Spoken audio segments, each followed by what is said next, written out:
کوم ملګري چې داسې راځي او ما نظر نه راځي او مشران یې هغوی د خیر ما خپل چټ د چاپلات باندې ټکې رالېږي زه به یې نوش کوم. زه حبیب ورته خواست کوم چې د دې واقعې مناسبت سره خپلې خبرې تاسو سره شیر کړي. حبیب ورته اعوذ بالله من الشیطان الرجیم بسم الله الرحمن الرحیم.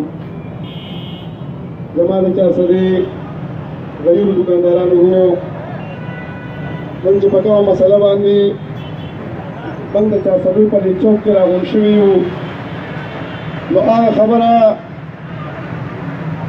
دې ټولو تاجرانو او دکاندارانو ورونو ته معلومه ده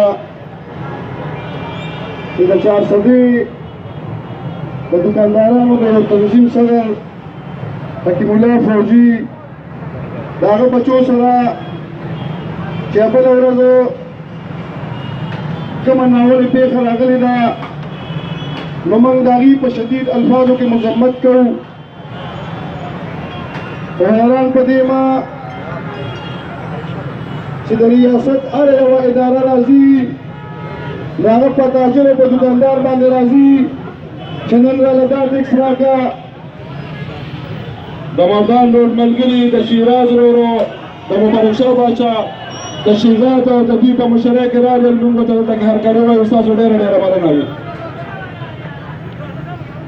چې نن راپسې اکسایز والا راځي، نن راپسې پروفیشنل ټیکس والا راځي، نن راپسې انکم ټیکس والا راځي، نن راپسې چینه والا راځي، سیول انتظامیه بیل را رواني، فوډ ډپارټمنټ بیل را رواني او هغه دکاندار او تاجر د هغه نه په رنګ رنګ طریقه باندې ټیکس اخلي.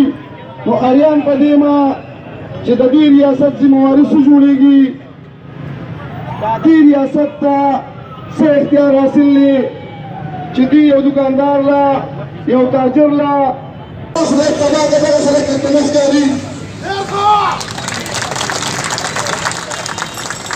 په دې نه پوهېږم چې په دې ملک کې د ادارو د پولیسو څه ذمہواري جوړېږي. دا ذمہواري جوړېږي چې په ما په دکاندار باندې راشي یا په یو داسې سړي باندې ورشي چې هغه د خپل ځان تپوس نشي کولی. هغه کله بیا یو ناظم پسې ورځي، کله یو ایم پي اے پسې ورځي، کله بل خان پسې ورځي.